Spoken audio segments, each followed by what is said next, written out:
Hello and welcome to Pro Trader Strategies Market Commentary for Friday, June the 12th. I'm Eric Wilkinson, and yes, you very well may recognize me as the Wolfman from mainstream media, where I've talked about the economic data, the geopolitical environment, and how that impacts the overall markets with my market analysis. And I do the same thing in these daily market commentaries, but I layer on top of it these option strategies that I'm doing on a daily basis in my portfolio to increase that overall yield. What I'm trying to do here, though, is teach you guys how to implement these strategies in your own portfolio, in your own way. Please remember, past performance of any trading system or methodology is not necessarily indicative of future results. All right, let's get on with that economic data. Across the pond, really not a whole lot to see here. Here in the United States, though, we did get importer prices coming in a little bit better than expected at 1%, expected to be 0.6%. We also got University of Michigan consumer sentiment. That came in better than expected, believe it or not, at 78.9, expected to be 75. They did revise last month's number down a little bit from 73.7 to 72.3. Inflation expectations remain relatively the same at 3%. All right, now let's talk about the overall markets. Yesterday was a wild ride. Today, we're seeing just about as much of a wild ride. Not quite like we saw yesterday, but it was a pretty wild morning, to say the least. But let's start off with the crude oil. Coming in a little bit lower today, about 5 cents. Anyway, momentary glitch in the system there. All right, let's get on with the overall markets. We talked about this almost unchanged there in crude oil. Gold futures pushing a little bit higher. Yesterday, we got a big sell-off. Markets were all over the place. Gold back in and around that 1750-ish area that I've talked about so much. I believe that this area right here is where we are going to see gold kind of trade back and forth in between 1787, 1650. I really believe 1700 is going to be that support level. That's the psychological level everybody that is watching gold is trying to keep an eye on, just like 3000 is in the E-mini S&Ps. All right, what's going on here? All right, everything's kind of going wanky on me today. All right, bonds coming off by a point, but I think that we're testing this little area here, 77 or 177. That should act as support. I believe even after Powell, or especially because Powell reiterated what I've been saying so much about, that interest rates aren't going anywhere for quite some time. He's talking about 2022, all right, before interest rates will probably start seeing any type of change. That means the bonds can't really go down. Think about it again. Remember, we talk about bonds and it being a teeter-totter. If bonds go down, that means interest rates are going up. I don't see that happening. I think that bonds should see some move to the upside, despite the fact that we're off by a point today, testing that value area high there. I think that we're going to see the points of control move up to around that 180 handle in the bonds relatively soon. Yes, we are kind of pulling back a little bit, but I think that that's more of some longs covering there. All right, VIX has lost the 40 handle today, but the fact of the matter is it seems like these new 30s or 20s definitely are seeming to be where we're finding a bit of a bottom here, but I think that VIX, or the volatility, is here for a little while. All right, now Dow Jones Industrial Average up almost 500 points right now.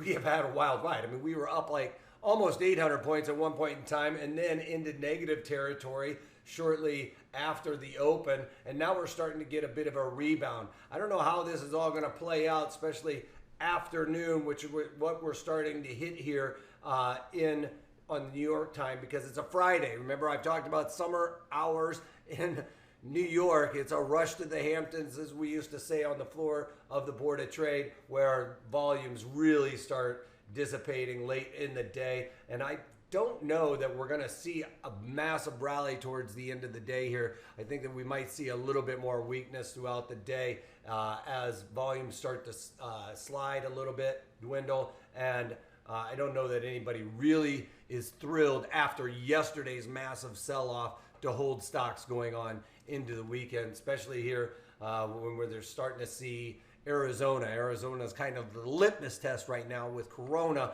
and we've been one of the first ones to open up. We were one of the last ones to kind of shut down and one of the first ones to start opening back up again, and we're starting to see those coronaviruses start to spike. Case one, first time I've known one person to have coronavirus. So usually it's been, I know somebody who knows somebody. Now I know somebody here in Arizona that has corona. All right. NASDAQ moving higher today. Not that that whole corona thing is a massive litmus test, but I've been saying, you know, it seems like I keep hearing about people getting it, but I haven't known anybody specifically or personally, and now I do. So that's a bit of a change there. All right, NASDAQ is positive on the day. Again, kind of middle of where we were from the highs to the lows. Mostly the highs were created right off the bat and then selling off. We'll see that in the breakdown of the E-mini S&Ps here in a moment. E-mini S&Ps did test that 3,000. That is the line in the sand I've talked about. That's a psychological level where the market is going to be looking to try and hold on to. But the fact of the matter is that's where the point of control is. So that is where the market magnet is. That's where the market wants to be drawn to, because that's where the time and volume has been spent. That's the sweet spot, or where it may calm down, at least for a little bit here with the big rally, people selling off. And now it's kind of like, you know, I always talk about this as a bit of a stress when you get away from the point of control on the market profile or on monkey bars, whatever you want to call them. I call it the market profile. Anyway, when you get too overextended, that means the longs are wanting to cover, the shorts are getting, you know, pinched, and the market has a tendency to start snapping back to those points of control when you start getting overdone to the upside or the downside. Now, we went up in the E-mini S&Ps, tested the value area high. That's where we started seeing that weakness happen. And sure enough, we came back down to the point of control. Now, you remember just, what was it, 2-3 days ago, I was talking about how I was getting a little bit nervous about this upside. There was a lot of new money in the markets, and I was starting to get a little bit nervous because those are usually the weaker hands, and when they start to see some weakness, they start to rush to cover.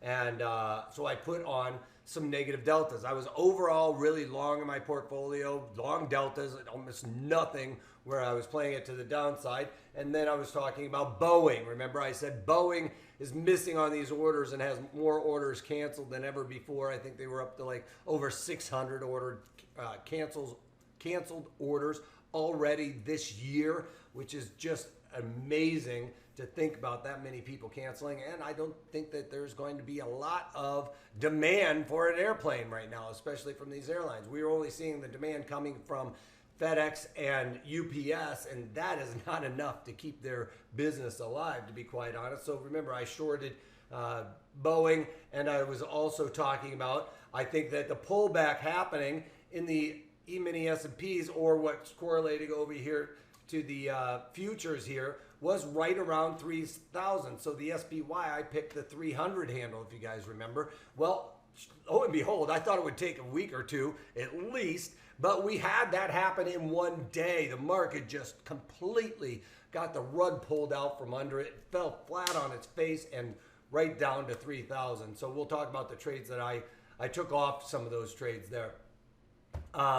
E-mini S&Ps, this is what I was talking about coming into the open. We basically rallied, made the highs, clipped that out. It almost looked like we weren't going to try to take out the overnight inventory, which was very long. Sure enough, look at that, right off the bat, they just slammed those guys out, broke below 3,000 for a moment, and now we're back above that area and starting to make a bit of a rally.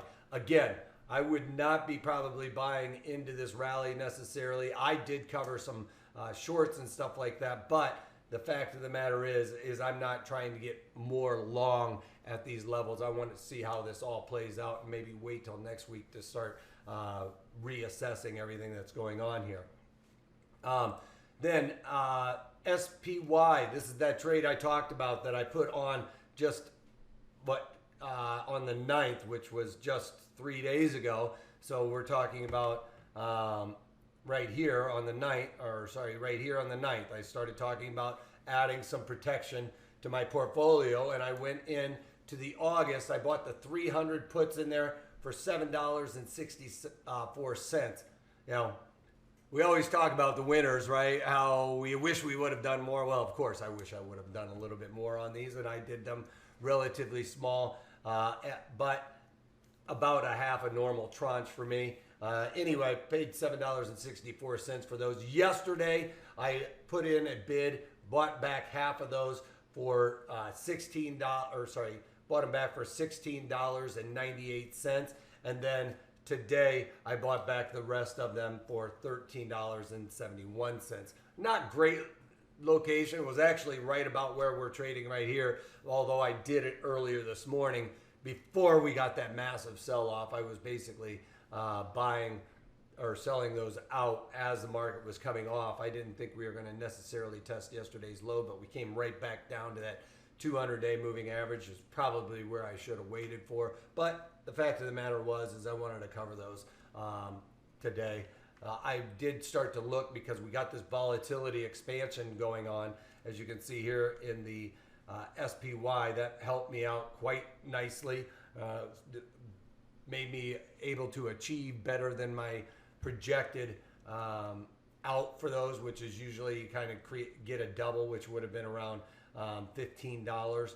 I was able to get out better than that for 16, and then not quite with the 13 handle there today. But it did go back, and I probably could have gotten out of those for about 17 was the high I saw on that strike. But I'm out. I'm not going to look back on those.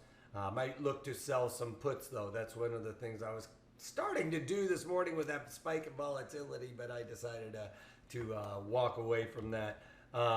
Then with Boeing, you know, I played this to the downside by selling some calls in there.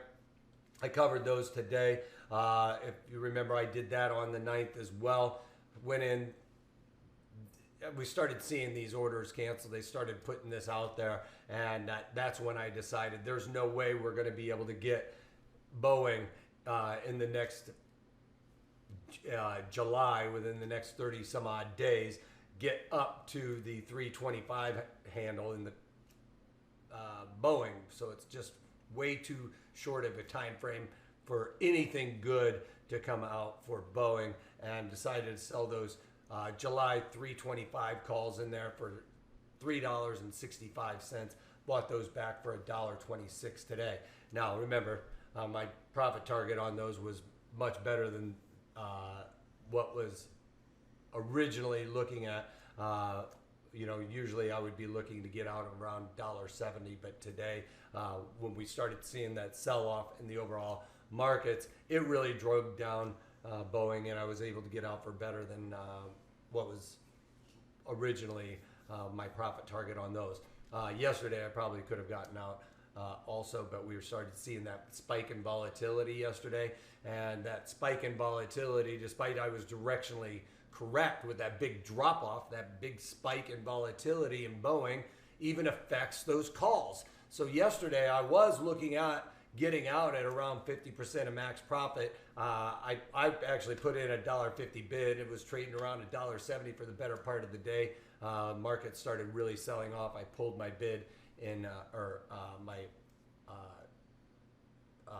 my bid in Boeing to get out of these short calls, to let it all play out, because I didn't want to just be overall long. That's why I only covered half of my SPY. I wanted to leave some of that on to see if there was a bit of a follow through today, but I also didn't want to miss that 300 handle in the SPY. That's where my target was, that it would come down to. Like I said, I didn't expect that to happen in a day, but it went down, hit my price target. That's why I ended up getting out a half of those. That's all I've done, you guys. Covered covered all my shorts that I had on. Like I said, I don't know that we are necessarily out of this downward move that we're seeing, but I will reassess this again on Monday. And I might do something later on today, just seeing how everything plays out. But that's what I've done so far. All right, that's all I've got for you guys. Yesterday's webinar went really well. Great crowd in there. It is the roadmap to building out option strategies. So check that out. It's a completely new type of webinar that we're doing. Yes, we are still talking about the same option strategies, but we're kind of coming at it at a different angle. And you know, I'm always trying to think of better ways for you guys to correlate these different option strategies to everyday life. So make sure that you check that one out. Give us some feedback. You know, give me a thumbs up if you like it as well. Also, please go over this disclaimer as we are an educational company. All right. So that's all I got for you. Have a great weekend. And if you can't take that, take it easy.